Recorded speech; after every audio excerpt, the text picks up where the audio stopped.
viemos servir ao Senhor, aprender do Senhor e comungarmos uns com os outros. Porque esta é a finalidade do nosso encontro, né?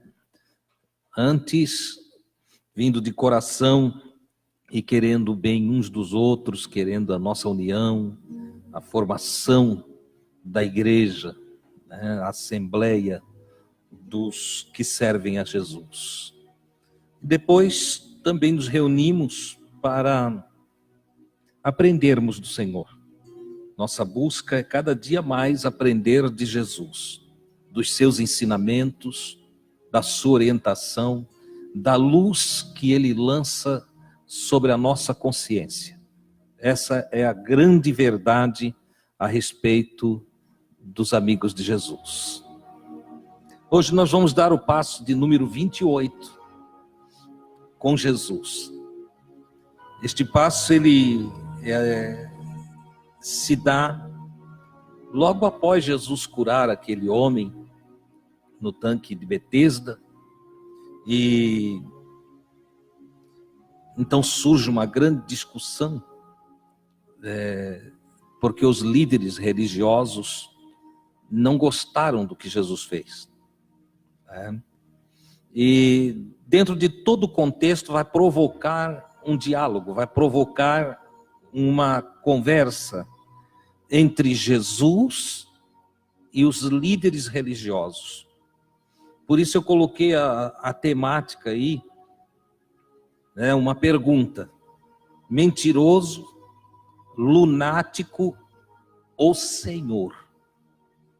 Quem é Jesus? Quem é Jesus? Jesus, ele é um mentiroso? É um lunático, um sujeito muito doido? Ou ele é, de fato, o Senhor? João capítulo 5, versículos 19 a 47, vai ser o texto base em que nós vamos comentar nessa noite. Antes, porém, aqui, nós podemos considerar que a cura do homem lá no tanque provocou um transtorno muito grande, porque vocês lembram que Jesus disse para ele levantar, tomar a cama, o leito e ir para casa. E Jesus faz isso propositalmente. Ele faz isso para provocar mesmo a liderança religiosa de sua época, cuja vida era toda centrada no legalismo, né? A lei diz, a lei manda, Moisés mandou, Moisés disse, está escrito assim, está escrito daquele jeito, tudo legalismo. Eles decoravam a Bíblia, o Antigo Testamento, decoravam, recitavam, mas não buscavam compreender o espírito da lei, da palavra. Hoje em dia não está muito diferente. Entende? O crente hoje ele tem bastante caixinha de promessa, né? Inventaram as caixinhas de promessa, deixaram em casa. Vocês sabem, né? Aquelas caixinhas. Outro diz que é sementinha, outro diz que é pãozinho do céu.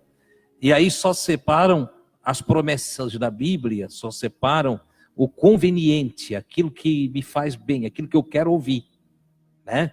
Pedi e dar-se-vos-á. Ou esse está lá na caixinha. Entendeu? O Senhor teu Deus é contigo por onde quer que tu vá. Está lá. Entende? Ele é o que te guarda. Guarda a tua entrada e a tua saída. Ainda que eu ande no vale da sombra da morte, não vou temer, tu está comigo. E as pessoas vão de fato decorando isso e vão gostando dessas palavras. Elas não são ruins, são palavras boas. Está na Bíblia. Está verdade, está lá escrito na Bíblia. O que ocorre é o seguinte, é que esses textos estão fora de contextos. Esses textos têm mais texto junto deles. E eles são tirados como quem pega de uma conversa que é melhor para si e vai picotando aí, vai cortando o essencial. Para cada promessa na Bíblia tem uma exigência. Para Deus estar comigo, Ele exige que eu obedeça os seus ensinamentos. Para Ele estar comigo no vale da sombra da morte, eu tenho que ter a cabeça ungida. E a cabeça ungida é só para quem Ele escolhe como amigo dele. E amigo dele é só quem guarda a sua palavra. Então veja que coisa interessante. Nos nossos dias também ocorre o mesmo. As pessoas catam aquilo que lhes interessa das Escrituras. Por exemplo, por que uma reunião de estudo como a nossa não é lotado, com pessoas até lá no pátio, nós tendo que esticar a lona para as pessoas virem? Por que não é? Porque não querem aprender. Não há fome e sede de justiça. É mais fácil encher os lugares que tem promessa. Aquelas promessas vazias, mas que as pessoas gostam de ouvir. Entendeu? É mais fácil estar naqueles lugares que diz, olha, pode vir, que hoje à noite, eu estava escutando a rádio hoje no carro, e o pastor estava dizendo assim, olha, você tem um local marcado para mudar a sua vida hoje à noite. Você tem hora e local marcado para a sua vida mudar. É na igreja tal, o local, e a hora é às 19h30. E eu fiquei meditando, disse, as pessoas vão. As pessoas vão. Porque elas querem magia.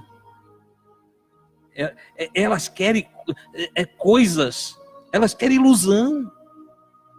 O imperador lá atrás já disse, olha, dá pão e circo para o povo e o povo fica satisfeito. Dá pão e circo, o povo fica contente. Entendeu? Eu fico olhando algumas casas que tem assim, aquele descontrole, aquele destempero, né? Que eles chamam de pentecostalismo. Porque para eles Pentecostes não é uma mudança de vida. Não é. É a ideia de barulho, movimento, de emocionalismo. É lotado. Mas você já notou quantas pessoas vão lá e não mudam de vida? Nos dias de Jesus estava ocorrendo exatamente isso. Curar um homem. Mandar ele para casa carregando a cama que amarrava ele. Não é legal. Porque quebra a nossa lei. Porque está fazendo diferente do que nós dissemos para fazer. Porque acaba com o nosso ritualismo. Porque acaba com o nosso legalismo. Isso muda os nossos hábitos. E quando muda os nossos hábitos, nós ficamos desconfortáveis. Nós vamos ter que ver se isso está certo, se isso está errado. Só que como eu não quero mudar hábitos, como eu não quero acabar com o ritual que vem tradicionalmente dos meus pais, então é melhor eu rejeitar o milagre. É melhor eu rejeitar o milagre da cura, o milagre da transformação, o milagre da regeneração, o milagre da mudança de entendimento, o milagre da metanoia, da mudança de mente. É melhor eu rejeitar o milagre do que quebrar a minha tradição, do que quebrar a minha religiosidade, do que quebrar as minhas leis. Ora, nós aprendemos com Jesus, no Evangelho de João,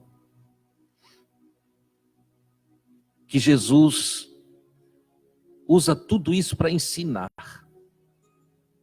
Nós sabemos que Jesus ensina por parábolas, Jesus ensina por gestos, por ações, mas Jesus também ensina quando está conversando com os seus discípulos e quando ele está conversando com os seus inimigos. Jesus vai sempre ensinar. E ele vai usar esse episódio aí para ensinar muitas coisas para nós. Quando nós olhamos o capítulo 5 e até o início do capítulo 9 de João, nós vamos ver um resumo de todo esse diálogo de Jesus. Hoje nós vamos pegar só a parte do versículo 19 até o 47 e vamos tratar só dessa parte.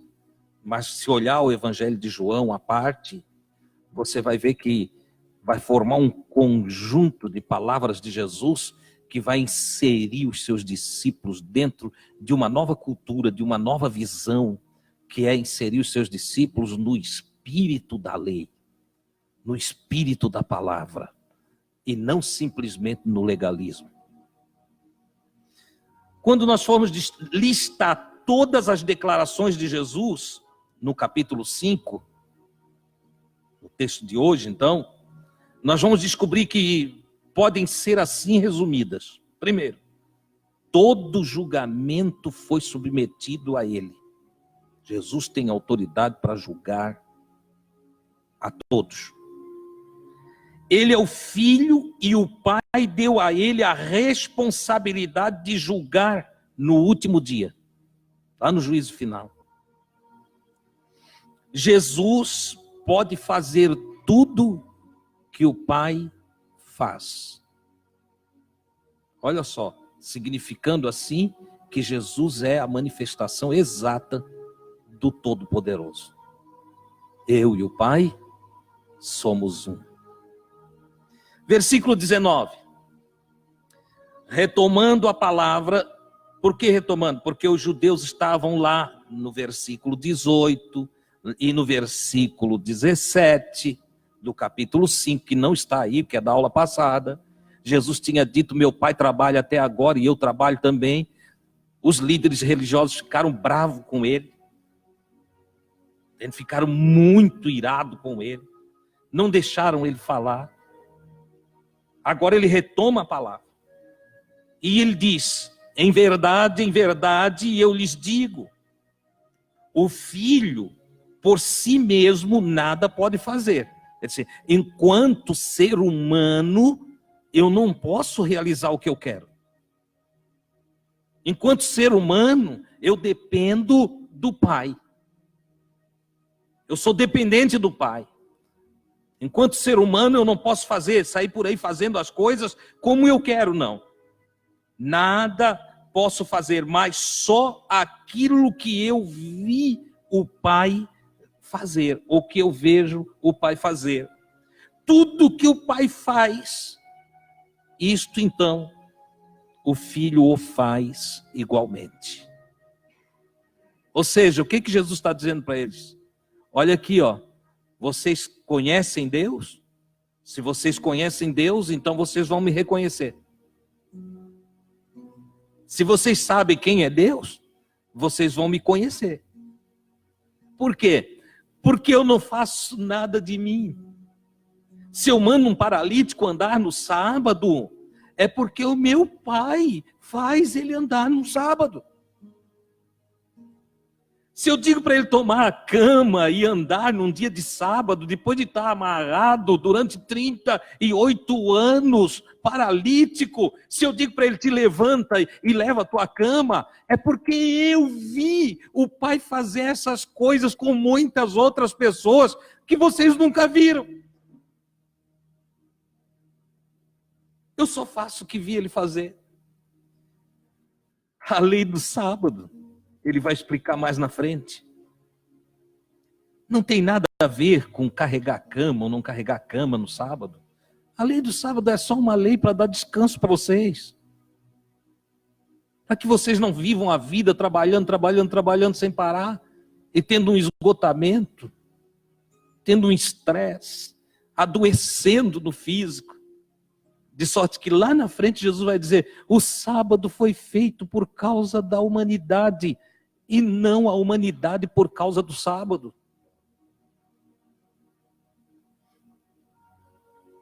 Jesus, o Filho, nesse sentido, é um com o Pai.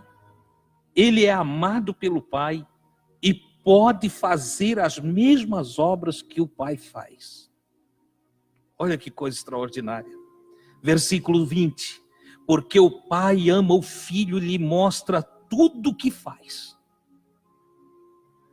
E lhe mostrará obras maiores do que essas para que vocês se maravilhem. Vocês estão assustados de eu mandar um homem andar no dia de sábado? Levantar ele da cama, mandar ele carregar a cama, vocês estão assustados? Vocês vão ver coisa muito mais maravilhosa. Vocês vão ver coisas muito mais extraordinárias. Eu tenho mais coisas para fazer por vocês. Ele é o Filho enviado pelo Pai para levantar o que está morto e dar vida perdurável àqueles que ele escolher. Olha só, como o Pai faz levantar os mortos, versículo 21, e os vivifica, também o Filho vivifica a quem quer. Olha aqui, ó. O Pai é que energiza as pessoas, o Pai é que restaura as forças do cansado, o Pai é que levanta o desmaiado, o Pai do céu é que restaura toda a vida daquele que estragou-se. O Pai do céu é que faz com que o sujeito que está morto possa viver. O Pai é espírito vivificante, o Pai é espírito poderoso, capaz de colocar todos vocês de pé. Aleluia! Glória ao Senhor! E ele disse, assim como o Pai faz, eu faço também. Vê se vocês conseguem entender, líderes espirituais. Vê se vocês conseguem entender, radicais. Vê se vocês conseguem entender, legalistas, tradicionalistas, vocês que ficam prisioneiros de questões tolas. Vê se entendam, eu vim para mostrar, para revelar o Pai. De sorte que tudo que vocês veem em mim e ouvir de mim, não é meu próprio, mas é do Pai. Olha que coisa extraordinária. Ele, o Filho, julgará a todos. Chegará um dia que haverá juízo sobre todos os seres humanos. O Filho julgará a todos. Ninguém ficará sem ser julgado. Olha o que diz o versículo 22. Porque o Pai a ninguém julga. O Pai agora não está julgando. Ele já julgou. Se formos ao Antigo Testamento, ele já julgou. Quem fez as aulas do discipulado, se não chegou ainda, vai chegar, mas os que estão comigo já receberam a aula do discipulado sobre o juízo, e que nós temos julgamentos passados, temos julgamento presente e temos julgamento futuro. No passado, o Pai julgou nações e pessoas individualmente. Tratou com pessoas. Por exemplo, ele julgou a mulher de Ló. E a aniquilou, a destruiu em um momento por desobediência à sua palavra. A palavra que ele enviou pelos anjos. Ele também destruiu nações, cidades. Sodoma e Gomorra. Foi totalmente destruída. Tiro. Foi destruído. Jericó, uma cidade que foi destruída, aniquilada. O Senhor a julgou, os amorreus, os heteus, os heveus, todos os povos que o Senhor levou Israel para eliminá-los. O Senhor tinha julgado aqueles povos. Também exterminou os antediluvianos, deixando só Noé por sua graça. E julgou eles todos. Povos rebeldes, violentos, malvados, destituídos de justiça, se orgulharam tanto em si mesmo, que não obedeceram mais a Deus, foram se desviando por tudo quanto é caminho. Deus disse, eu não vou concordar com isso para sempre, e os destruiu. Julgamento passado. Julgamento presente, o Paulo fala na carta aos Coríntios, no capítulo 11, quando trata do discernimento do corpo do Senhor, que alguns estudando ali pensam que é o pão. Não, o corpo do Senhor é a igreja. Então ele diz que alguns estão enfermos, estão doentes, porque participam da ceia, da comunhão, daquela refeição de amor, sem discernir que ali está reunido o corpo do Senhor. Não tendo discernimento de que a vida em Cristo é uma vida de união, é uma vida de amor, é uma vida de exercício piedoso e misericordioso, uma vida de justiça. E alguns então vêm se reunir tendo a vida de qualquer maneira.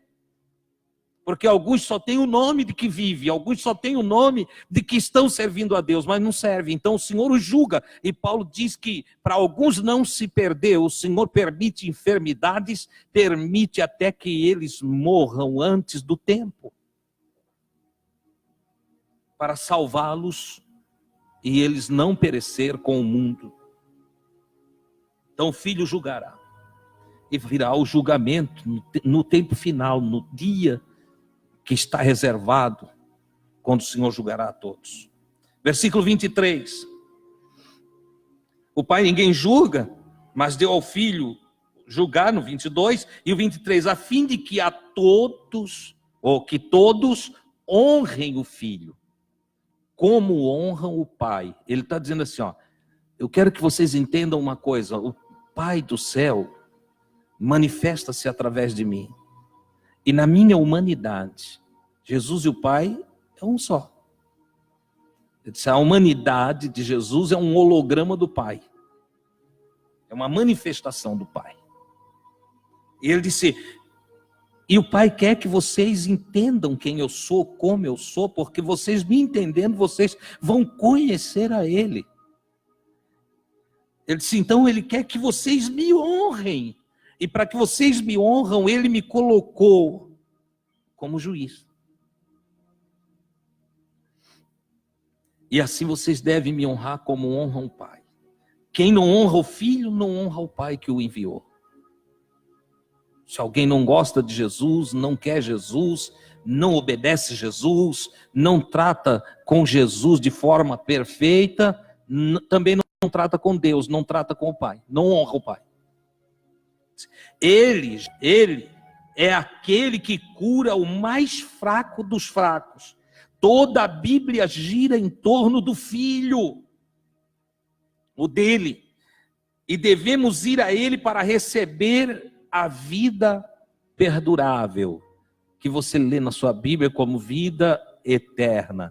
Eu já expliquei por que eu uso o nome, a nomenclatura perdurável no lugar de eterno. Porque eternidade tem tempo. De eternidade a eternidade, tu és o Senhor. Então, a eternidade tem espaços entre ela, certo?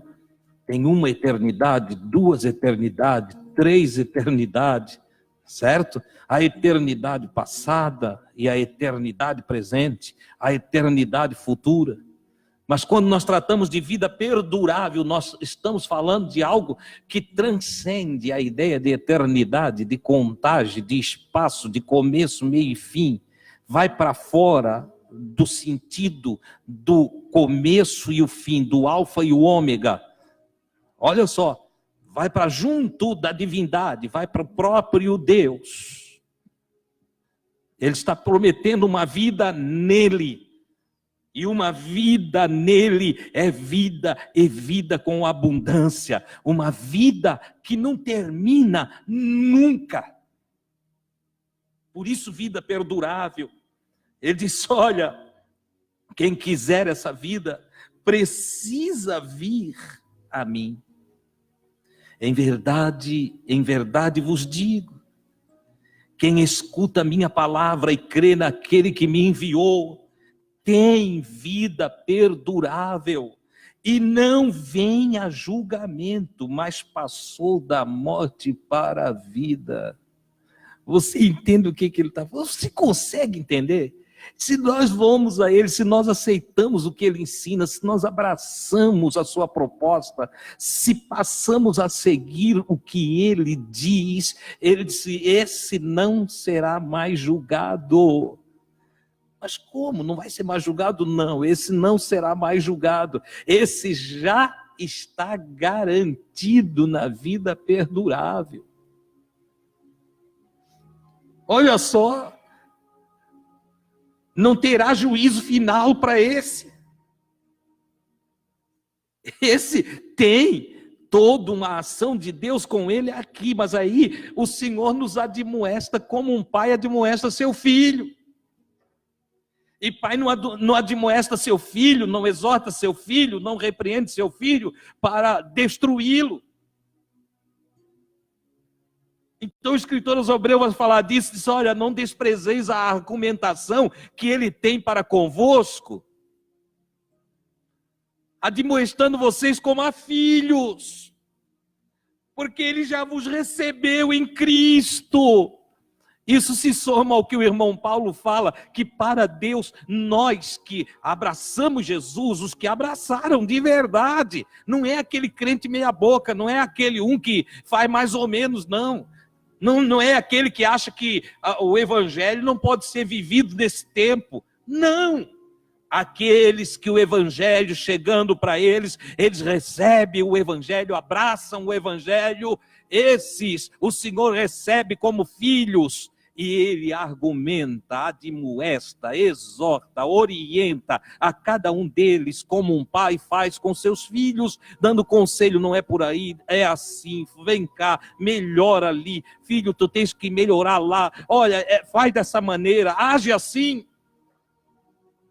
Ele disse, nós não devemos desprezar essa admoestação.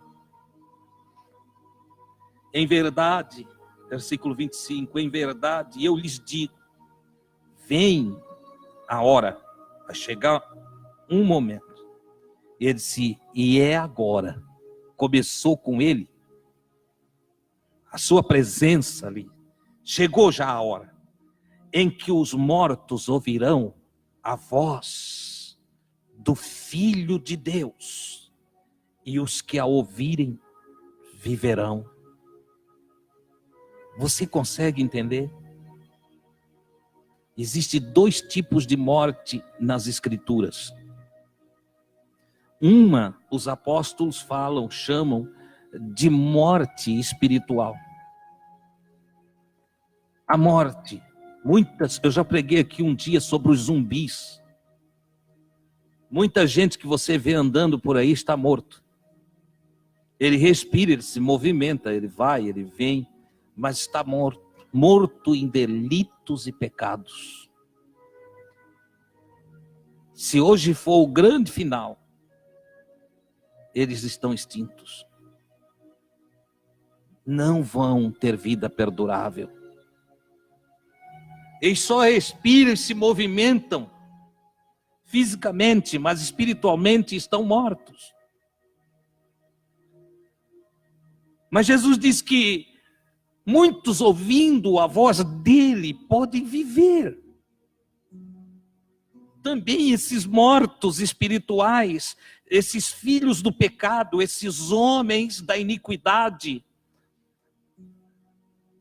eles ouvindo o evangelho, por isso nós devemos pregar o evangelho, por isso nós devemos ensinar o evangelho, por isso nós devemos divulgar as palavras de Jesus.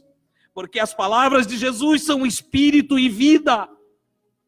Muitos destes que andam por aí perdidos, eles podem se encontrar recebendo a luz do evangelho de Jesus. Por isso não se envergonhe do evangelho, mas aprenda e entenda como Paulo. Eu não me envergonho, diz Paulo, do evangelho de Cristo. Porque ele é poder de Deus para salvar todo aquele que crê. Oh, glória a Deus! Mas como crerão se não há quem pregue? E como pregarão se não forem instigados a ir, se não forem enviados? Oh, glória a Deus! Nós precisamos falar de Jesus o tempo todo, irmãos. Entra numa casa que está arruinada, numa família que está quebrada, que está se desfacelando. Entra lá, tome um café com eles e converse de Jesus. E você vai ver o que acontece. Oh, as trevas vão saindo e a maravilhosa luz do Todo-Poderoso vai inundando aquele lar. Glória a Deus! Tudo é transformado onde entra o Evangelho. É isso que Jesus está passando para nós. Os mortos ouvirão a sua voz, a voz do Filho de Deus. Logo receberão a sua palavra, e os que a ouvirem viverão, levantar-se-ão, serão consertados, abençoados, salvos. Oh, glória a Deus! Louvado seja o nome do Senhor. Aí ele continua: assim como o Pai tem vida em si mesmo. O Pai não recebe vida de fora.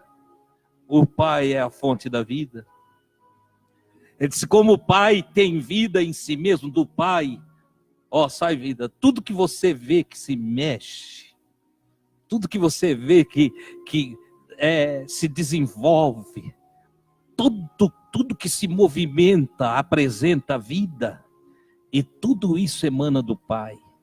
A sementinha que você lança na terra e que se abre sozinha, e que vai surgindo o brotinho que vai crescendo dia após dia, certo?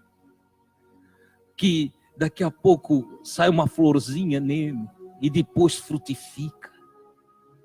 Tudo é vida, tudo é vida. A vida emana do Pai. Tudo foi criado por Deus. Olha que coisa extraordinária. Olha como é o seu Deus. Olha como é o nosso Deus, irmãos. Que coisa grande, que coisa maravilhosa. Vida em abundância há em Deus. E Jesus diz então: assim como o Pai tem vida em si mesmo, também concedeu ao Filho ter a vida em si mesmo. O que Jesus está dizendo? Vai lá na frente, ele vai dizer assim: eu sou. Lá lembram da Marta e da Maria?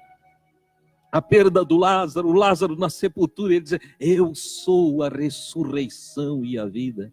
Eu tenho vida em mim mesmo, tenho tanta vida que eu posso tirar de mim e repartir com vocês. E aí vem o segundo conceito de morte, a morte física.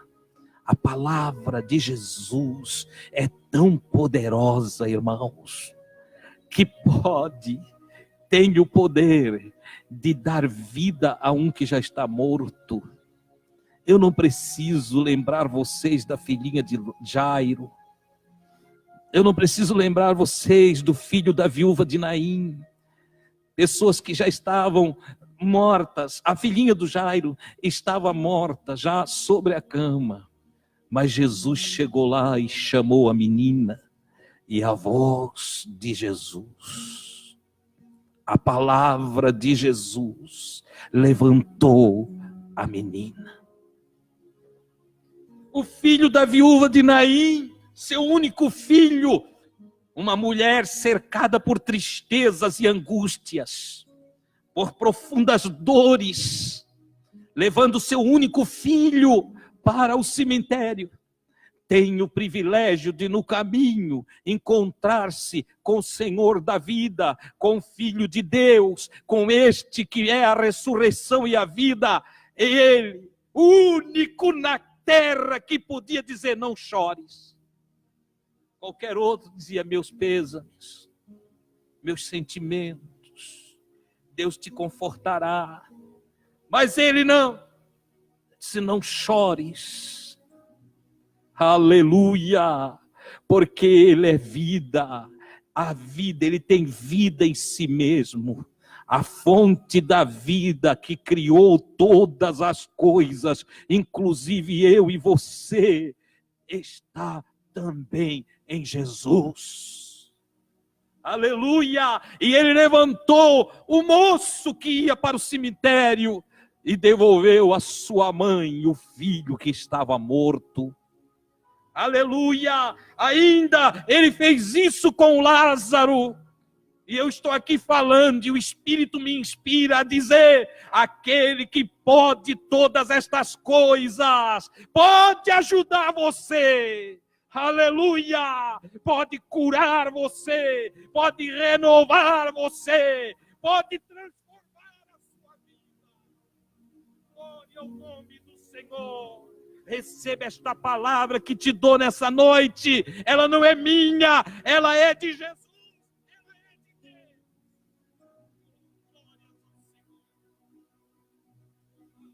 O nome de Jesus.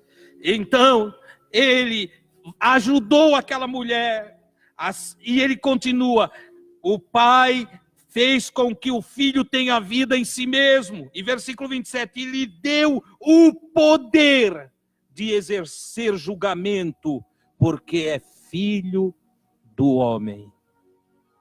Ele disse: o pai quis que um ser humano no futuro julgue vocês. Eu fico olhando as misericórdias do Senhor, porque antes de nos levar a julgamento, ou levar as pessoas a julgamento, aqueles que vão ao juízo final, os que não escolheram Jesus, eles vão, quem sabe, tentar apresentar alguma desculpa do porquê não quiseram. Mas Jesus vai dizer: eu fui homem como tu. Quem está sentado nesse trono de glória para te julgar é alguém que venceu, que em tudo foi tentado, que sabe, conhece a tua natureza e que sabe realmente quais foram as escolhas e as suas motivações, o que o fez escolher errado.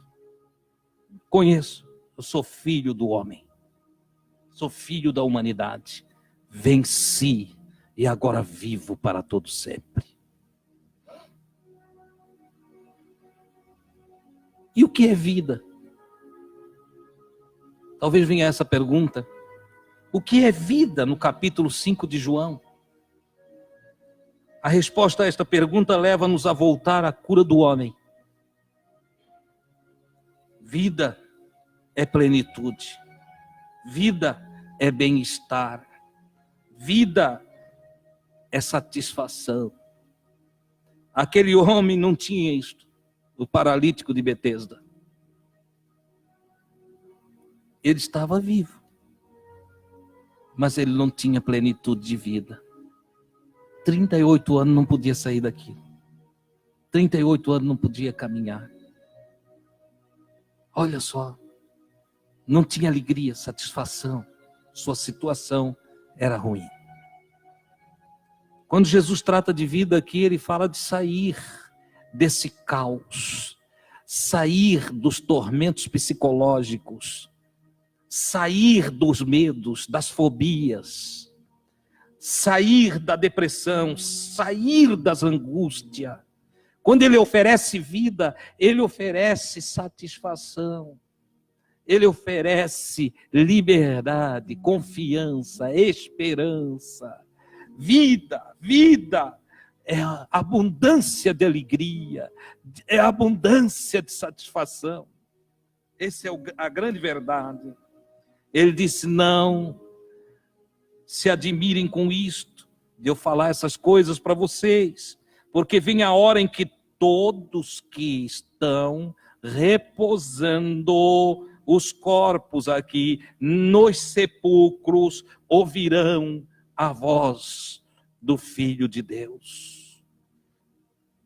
Glória a Deus. Eu fiz menção sobre repousando aqui, porque tem gente que acha que os mortos estão dormindo no espírito. Não, no espírito eles estão ativos. Mas a Bíblia não diz que eles estão dormindo o corpo. O corpo está no pó da terra. João no Apocalipse viu as almas daqueles que partiram por amor ao Senhor, foram decapitados, degolados, destruídos no corpo. Ele viu as almas e as almas estavam conversando. As almas estavam falando com Deus. Também Pedro, Tiago e João viram Elias e Moisés. Aí você vai dizer, mas o Elias não morreu, mas o Moisés morreu. E o Elias e o Moisés estavam conversando com Jesus. Ou seja, o que não morreu, mas foi levado aos céus, está tão vivo quanto eu e você. E o que morreu no corpo, o corpo descansando no pó da terra, também está tão vivo quanto eu e você. E é nesse sentido que Jesus conta a parábola do rico e do Lázaro. E mostra que o rico conversava com o pai Abraão, assim como o Lázaro conversava. Está tudo do lado de lá, mas tudo vivinho. Oh, glória a Deus, eles só trocaram o corpo. Deixaram o corpo aí, o corpo foi descansar no pó até a ressurreição. E Jesus está dizendo, mas virá a hora, que até o corpo deles eu chamarei. Eu chamarei, e quando eu chamar, o corpo vai viver. Como de Lázaro, na sepultura já 4 dias. E Jesus chamou o nome do Lázaro, Lázaro, e o Lázaro saiu para fora. Oh, glória a Deus! E sairão, eu chamarei, e eles sairão, os que tiveram feito bem, os que tiverem feito bem, guarda isso aqui, olha a lição, olha a mensagem de Jesus, os que tiverem feito o bem. Não tem essa história de sujeito aceitou Jesus, agora está salvo para sempre, fazendo um monte de coisa errada. Murmurando, falando mal dos outros, caluniando, comprando e não pagando, mentindo o tempo todo. Não tem isso. Isso é mal. Isso é diabolos. Não é assim. Não se vive o reino de Deus com diabolos. Não. O reino de Deus é vivido em Deus, na verdade, na justiça, no amor, na paz. Oh, glória a Deus! Então aprenda, os que tiverem feito o bem para um ressurgimento de vida, um ressuscitar, para que também nos corpos possam viver para todo sempre. Os que tiverem praticado o mal. Ai, irmão Deus, mas é o mal. Justo? A malignidade. Você já olhou as obras da carne? Os que vivem na carne? Os que não andam no espírito? Os que vivem no espírito mortificam as obras da carne.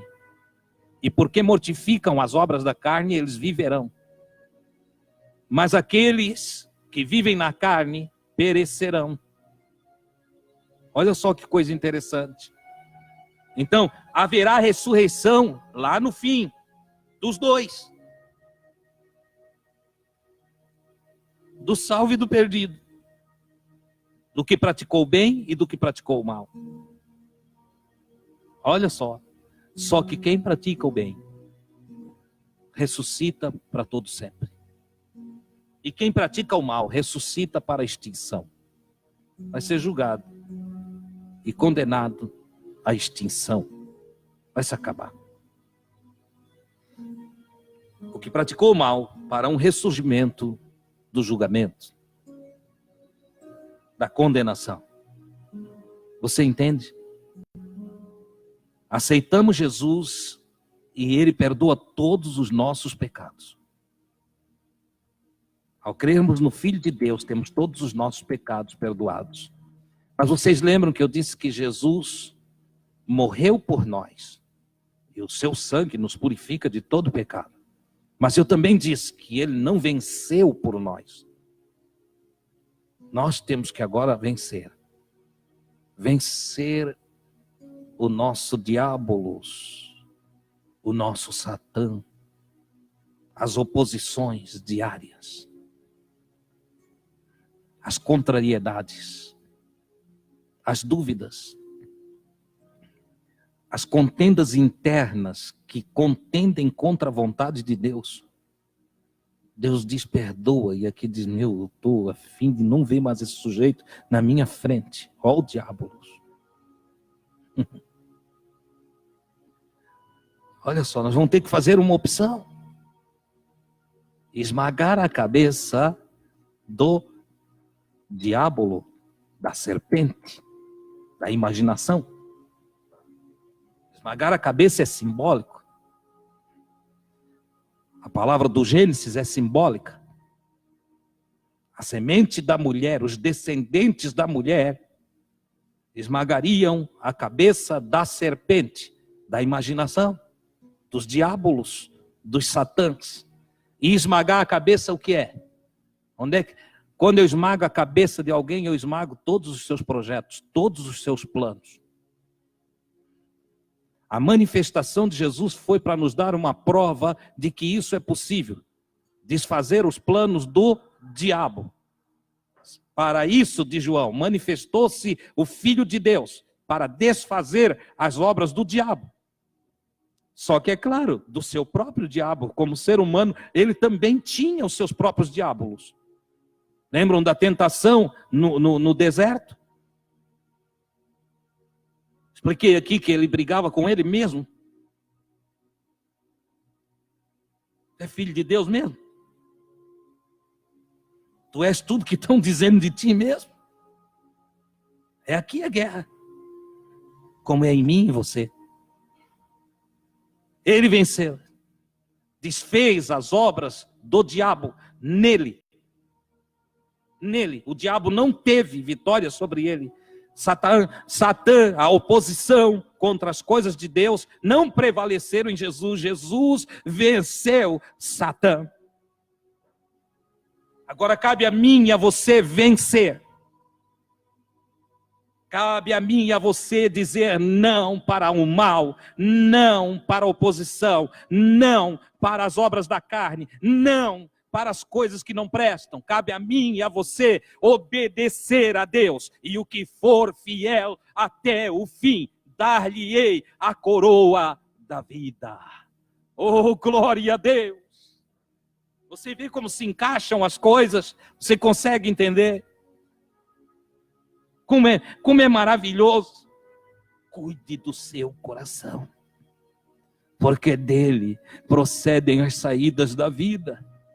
Ou os diabos, os satãs, com seus cavaleiros de morte, de adultério, de destruição.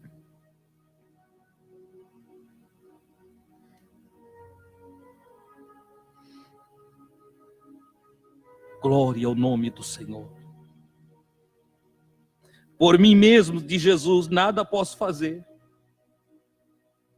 Eu julgo segundo o que ouço. Mas ouve de quem? E o meu julgamento é justo, porque não procuro a minha vontade, mas a vontade daquele que me enviou. Eu não faço juízo a partir de mim. Eu julgo a partir da palavra de Deus. Então eu não julgo com um juízo próprio, falho, ineficaz, de quem não conhece todos os detalhes. Mas o juízo que faço pela vontade de meu Pai.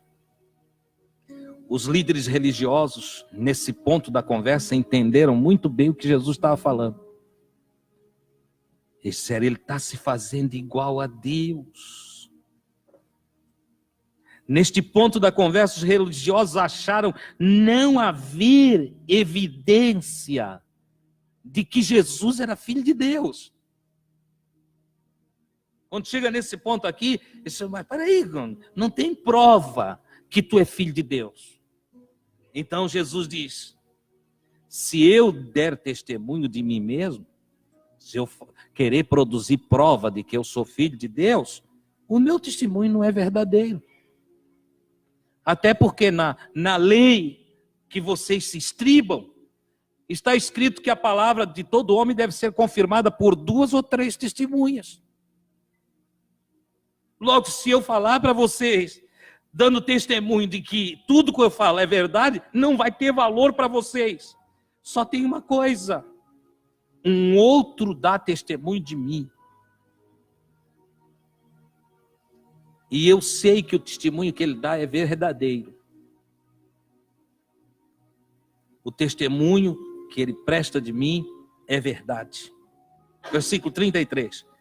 Vocês, líderes religiosos, enviaram emissários, representantes de vocês, a João.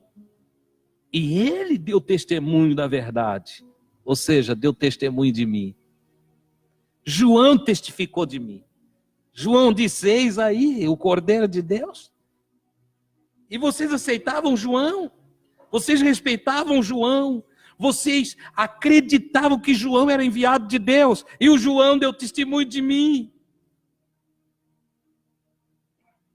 Eu, no entanto, não dependo do testemunho do João, porque eu não sou dependente do testemunho de um homem. Mas eu falo para que vocês sejam salvos. Eu estou citando João, para que pelo menos vocês continuem acreditando que o João não estava doido, que o João testificou de mim e o que ele falou está valendo. Ainda que eu não preciso do testemunho dele. Mas vocês se alegraram com ele por um pouco de tempo. Versículo 35, ele era a lâmpada que arde e ilumina, e vocês quiseram se alegrar por um momento com a sua luz. Vocês se alegraram com as palavras do João. Vocês tinham prazer de ouvir o João. E o João testificou de mim. Eu, porém, tenho um testemunho maior ainda do que o de João. Como? As obras que o Pai me encarregou de consumar, tais obras eu as faço, e elas dão testemunho do que o Pai me enviou. Eu tenho o João, que vocês gostavam muito dele, ele deu testemunho de mim, mas vocês não querem acreditar no João? Então acredite nas obras que eu faço. Eu ressuscito mortos, faço paralítico andar, transformo água em vinho, curo leproso. Nesse contexto, Jesus já tinha feito muitos milagres em Jerusalém. Mas mesmo assim, eles ainda estavam relutantes. Também o Pai me enviou a dar testemunho de mim. O Pai que me enviou também dá testemunho de mim. Vocês jamais ouviram a sua voz. Jesus está falando com os sacerdotes, com os líderes religiosos. É possível ser um líder espiritual e não ouvir a voz de Deus? Vê se vocês entendem, amados. Jesus está dizendo, olha, vocês jamais, vocês nunca ouviram a sua voz, nem contemplaram a sua face. O Pai dá testemunho de mim, mas vocês não conseguem entender porque vocês nunca tiveram intimidade com Ele. Vocês têm intimidade com o livro, vocês têm intimidade com o púlpito, vocês têm intimidade com os rituais do templo, mas vocês não conhecem a Deus. Você consegue entender agora? Eu estou respondendo algumas perguntas que já foram feitas para mim. Adilson, por que tu fala essas coisas e os outros nunca receberam essa revelação?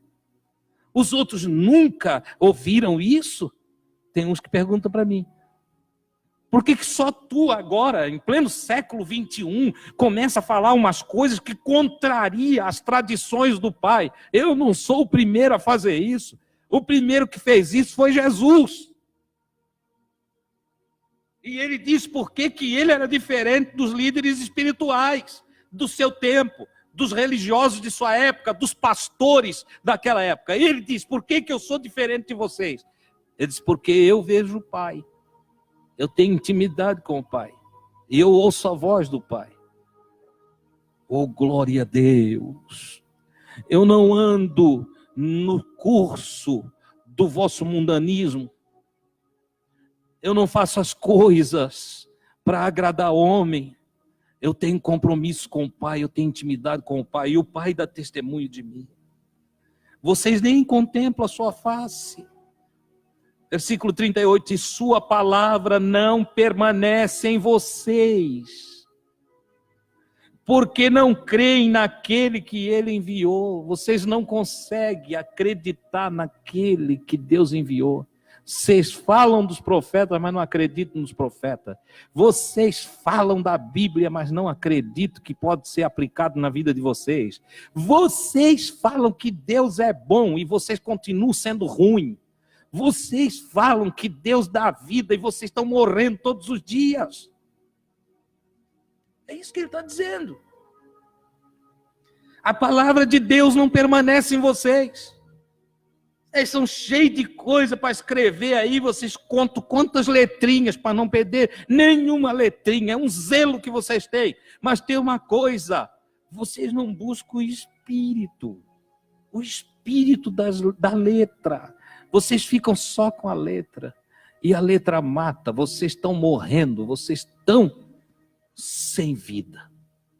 Olha só. Vocês estudam as Escrituras, versículo 39, porque julgam que estudando a Bíblia, vocês encontram a vida perdurável. Ora, são as Escrituras que dão também testemunho de mim.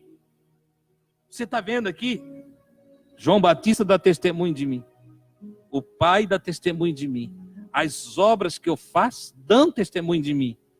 E a Escritura é que testifica de mim. Eu sou o Espírito da palavra. Eu sou a vida da palavra. Eu sou o Logos. É isso que ele está dizendo. Ora, são as Escrituras que dão testemunho de mim. Vocês, porém, não querem vir a mim para ter vida. Irmãos, que coisa incrível.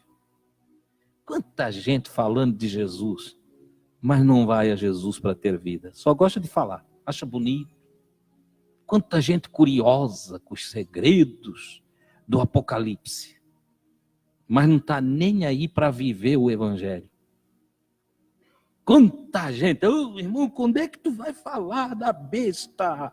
Eu digo, está diante de mim a própria, para que eu vou falar? Entendeu? É porque é uma besta. O indivíduo que quer conhecer Apocalipse e não quer viver o Evangelho. Não aprende as palavras do Senhor. Examinam as Escrituras, mas não têm vida eterna, porque não recebem aquele que Deus enviou. Versículo 41, não recebo a glória que vem dos homens. Glória que é doxia.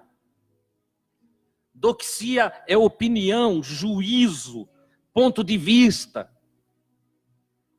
elogio, conjunto de avaliação que alguém faz de outrem. Ele disse, eu não estou aí para a doxia de vocês. Eu não me iludo com o juízo que vocês fazem de mim, seja para bem ou para mal. Eu não trabalho pela vossa opinião. Eu não atuo por causa do ponto de vista de vocês. Vocês podem gostar e podem desgostar de um momento para o outro. Logo, eu não recebo glória, não recebo doxia de homem algum. Não. Mas eu conheço vocês. Jesus disse para eles, vocês não têm em si o amor de Deus. Vocês julgam as pessoas, apontam o defeito das pessoas, vocês falam mal uns dos outros, porque vocês não têm o amor de Deus. Se vocês tivessem o amor de Deus, vocês valorizavam aquele que Deus envia para ensinar o caminho de Deus. Se houver amor de Deus em vocês, vocês vão querer andar conforme Deus diz para andar. Se houver amor de Deus no coração de vocês, vocês vão amar a justiça, vocês vão amar a verdade, vocês vão abraçar a retidão, vocês vão buscar sabedoria para cada dia agradar mais a Deus. Eu vim em nome de meu Pai, mas vocês não me acolheram. Se alguém vier em seu próprio nome, vocês vão acolher ele. Se vir um falso qualquer servir para vocês os desejos que vocês têm, vocês vão abraçar. Que homem de Deus, que bênção. É mais ou menos a irmã que se alegra que o outro diz que ela está mais magra e ela está pesando 5 quilos a mais. Mas ela se alegra que alguém diz para ela que ela está mais magra. Ela se pesou de manhã, ela sabe que está mais gorda 5 quilos. Mas ama ser enganada. Entendeu? É como o homem que vai na ilusão dos comentários, das lisonjas daqueles que querem lhe pegar. Cai na armadilha do orgulho quando seu companheiro o elogia. Amam receber glória de homem. Olha só, como poderão crer vocês que recebem glória, doxia, uns dos outros, mas não procuram a doxia, a glória que vem do Deus único. Como vocês vão entender eu de Jesus? Como é que vocês vão me aceitar, vão me receber e vão querer viver a minha proposta? Se vocês são tão carentes da opinião do outro irmão, do que o outro acha, do juízo que alguém está fazendo a respeito de vocês, da estimativa que o outro calcula para vocês. Vocês que dependem de receber elogio um do outro, vocês não vão me entender, vocês não vão conseguir aceitar o que eu tenho para falar. É Jesus falando. É Jesus falando. Tem alguma coisa parecida nesses tempos?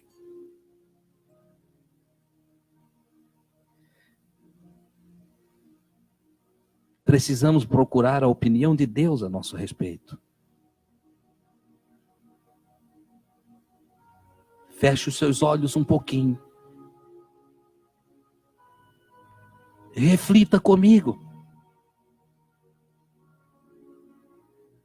Se Deus abrir sua boca e falar agora com você, comigo, qual a opinião dele a nosso respeito? Não se engane.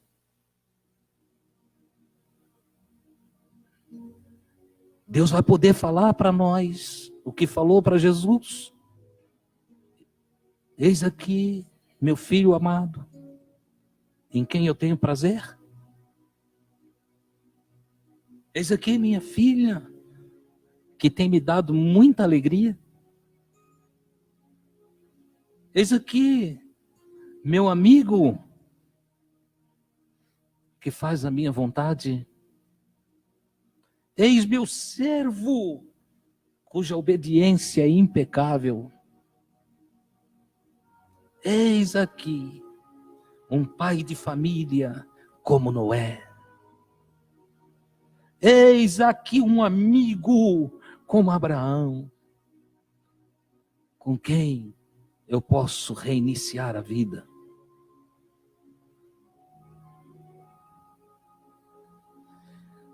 Oh, glória a Deus, quem procura Glória de homem não recebe glória de Deus, mas todo aquele que procura a glória que vem de Deus, despreza a glória dos homens.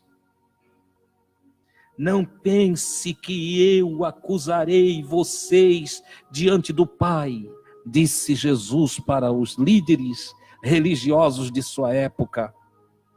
Moisés, o profeta que vocês tanto defendem, é ele o que vai acusar vocês. É ele em quem vocês botaram a esperança. Ele acusará vocês.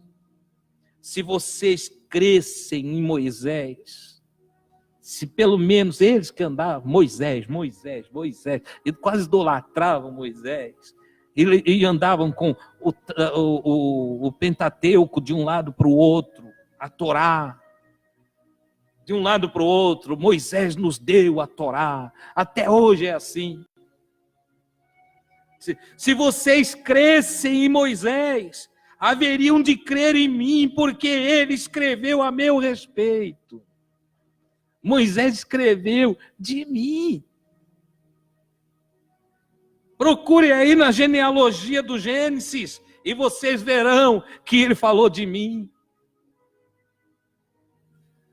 Procure dentro do Levítico, do Êxodo, do Deuteronômio, do Números, e vocês verão tudo que ele falou a meu respeito.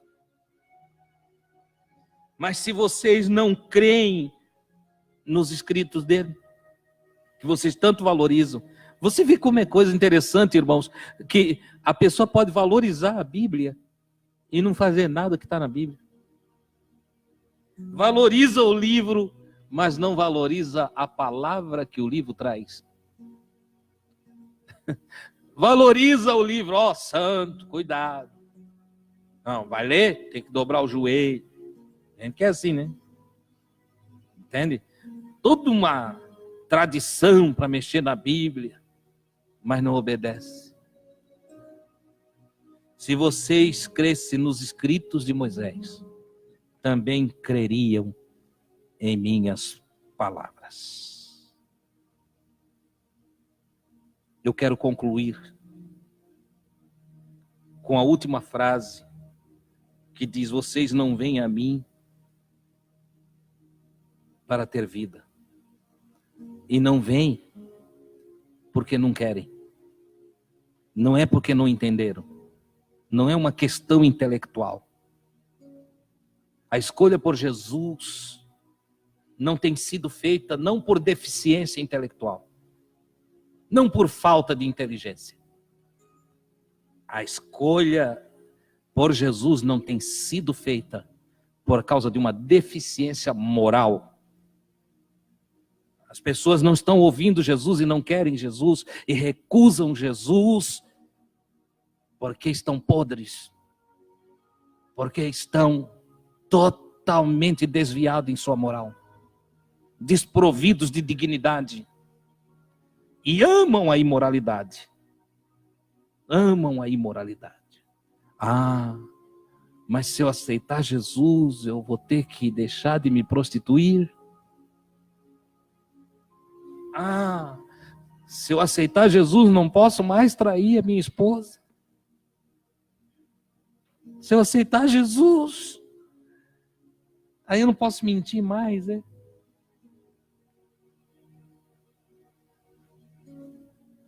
Se eu aceitar Jesus, eu não tenho mais como fazer um dinheirinho fora ali, um extrazinho, tirando do meu patrão.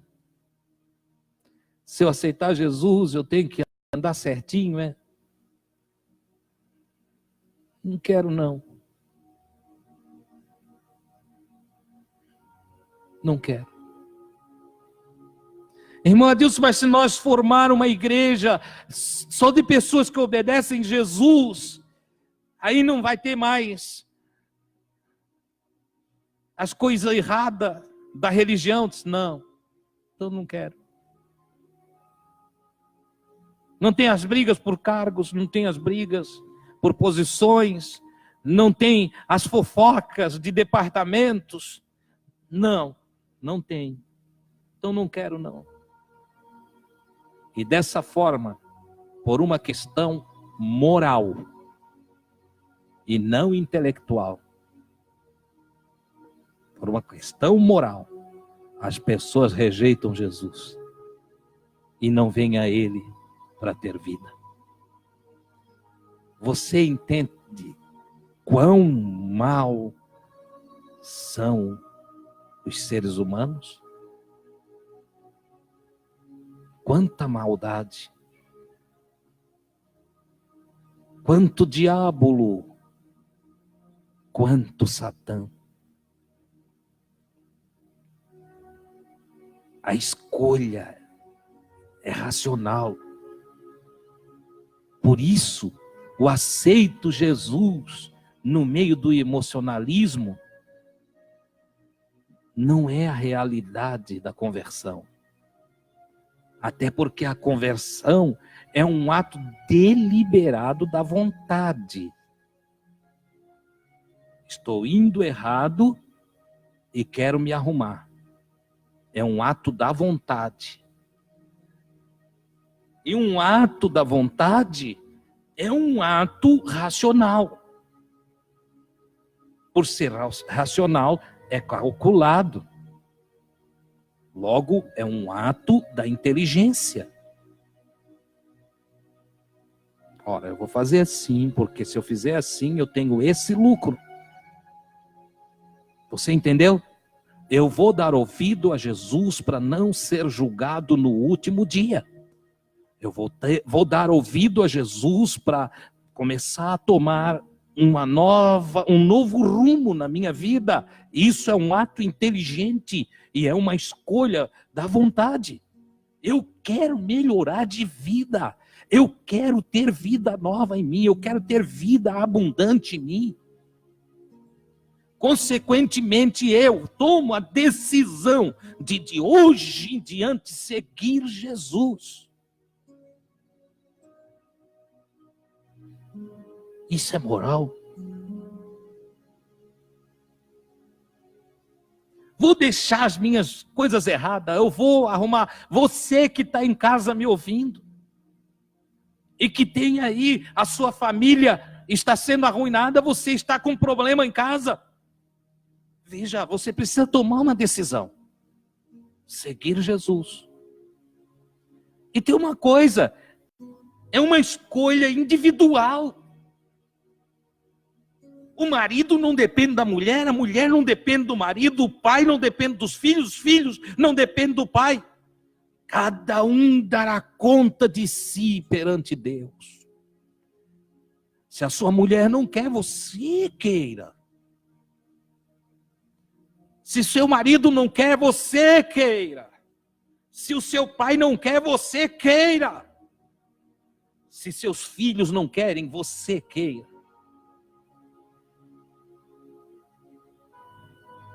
Porque a condenação é esta, que Deus enviou seu Filho ao mundo. Mas os homens o rejeitaram, pois ele é luz. E as obras dos homens são más, irrealizáveis nas trevas. Mas todo aquele que o recebeu, deu-lhes o poder, a autoridade de serem feitos filhos de Deus. Oh, glórias ao Senhor! Eu quero orar com você. Receba essa palavra, faça a sua escolha. Eu não posso cuidar dos seus passos. Eu não posso cuidar de você, nem quero. Não posso, não quero, não devo. Ah, mas tu não é um pastor que cuida de nós. Não, eu apacento vossa alma. Eu estou cuidando no sentido espiritual. Te servindo verdade, te servindo realidade, te servindo o evangelho puro. Agora, quanto a andar no Evangelho, é contigo, é você que vai escolher, dia após dia. Essas palavras vão te acompanhar pela eternidade. Olha só, essas palavras vão te acompanhar pela eternidade, até o último dia. Louvado seja Deus. Você não pode dizer para ninguém, não vai conseguir dizer para Deus: não me ensinaram, eu nunca ouvi o certo, era muita mistura. Não, você não vai poder dizer isso. O seu HD, sua memória, sua consciência vai rodar naquele dia lá na presença de Deus. E na sua consciência vai estar gravado cada palavra, cada ensino, cada passo que demos na presença do Senhor. Vai estar rodando ali. E você mesmo vai lembrar. Quando você quiser dizer que não ouviu, você vai lembrar: eu fui ensinado. Eu fui orientado. Eu não quis escolher. Eu não quis seguir Jesus.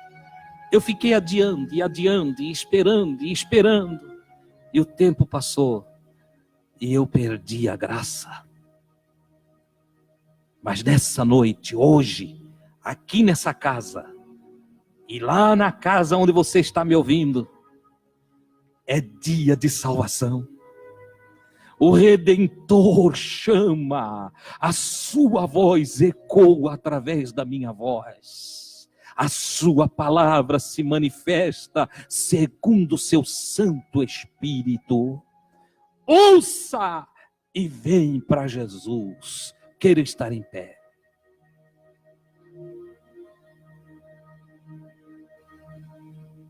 Nós vamos orar a Deus. Obrigado. E nesta oração, nós vamos apresentar diante de Deus a irmã Marisa Machado. Ela está com um problema no ouvido. Vamos orar pelos irmãos que estão aqui, pedindo a Deus que os ajude. Vamos orar pelos que estão em casa e que não conseguiram mandar um recadinho, mas que nós sabemos que estão enfrentando suas batalhas na vida. Vamos orar pelo André e pela sua esposa. Nosso irmão André, que acidentou-se e está em uma condição difícil. Nós vamos orar e nós precisamos também da assistência. Você foi lá hoje, irmão Jair? Foi lá? Precisamos ver o que ele precisa, né? Os recursos que são necessários para socorrê-lo. E claro que nessa hora nós vamos contar com a ajuda de todos vocês para ajudar o nosso irmão. Parece que a previsão médica é para um longo estágio de recuperação, né? Então, os recursos dele de um dia para o outro vão ficar escassos. E nós precisamos ajudá-lo em todas as áreas. Certo? Vamos estar nos inteirando certinho e eu conto com você. Fale com Deus. Pai do céu, te dou graças por essa oportunidade, pela palavra tão maravilhosa que se manifesta aqui, Senhor, através do texto do Evangelho de João, capítulo 5. Como é bom ouvir as palavras de teu filho, receber a orientação que vem de ti através de Jesus. Ah, como é agradável a mim a tua palavra. Quão preciosa é a tua palavra. Palavras de vida, de amor, de graça. Palavras que restauram, que saram, palavras que avivam. Palavras que traz esperança ao desesperançado. Salvação para o perdido. Cura para o doente. Vida para aquele que está morrendo. Ou até mesmo para aquele que está morto. Tuas palavras são palavras maravilhosas. Ao teu nome seja a glória por todos os teus conselhos. por essa luz maravilhosa que tu lanças sobre nós. E diante de ti, Senhor, em o nome de Jesus, a quem enviastes para nos ensinar, nós rogamos a tua ajuda para a irmã Marisa Machado, que está com problemas nos seus ouvidos. Oh, meu Deus, quando eu falo contigo a respeito desse tipo de necessidade, eu lembro de tudo que teu filho fez e lembro que um olhar teu e a Marisa sara. Porque para ti não há impossível. Oro pelo nosso irmão André, pela Dai, sua esposa. Deus Santo, ajuda o teu filho. Socorre o teu filho em suas provações. Ajuda, Senhor, com que o seu organismo reaja positivamente às intervenções cirúrgicas, às ações do médico. E que o teu filho, Senhor, muito antes do previsto, possa estar conosco, recuperado, dando graças pela vida e restaurado de todo o mal que lhe acometeu. Abençoa sua esposa, ajuda, Senhor, a família. Deus também toca em corações para socorrê-los de outra forma, para ajudá-los de outras maneiras, e ajuda-nos a ajudá-lo também. Oro, meu Deus, por aqueles que não podendo vir aqui esta noite e não conseguindo entrar em contato conosco através das redes sociais, mas estão necessitados e precisam de ti. Oro pelos teus filhos em todo o planeta Terra, todos aqueles que estão necessitando de uma intervenção, necessitando de um socorro, de uma ajuda, meu Senhor. Os que estão sendo açoitados por enfermidades, os que têm sofrido no seu corpo, cura-os, Deus, pois tu és o Senhor. Oh, meu santo e bendito Pai, em o nome de Jesus, socorre-os, desfaz, Senhor, os males que no corpo estão afligindo teus filhos.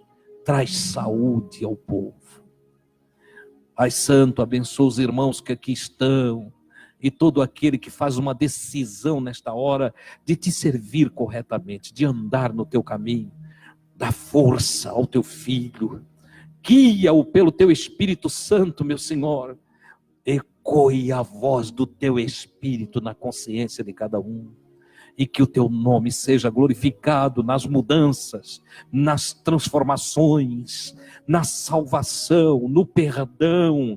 Que o teu nome seja glorificado, Senhor, na conversão de todo aquele que se entrega a ti. Em o nome de Jesus. Amém. Graças a Deus. Queridos,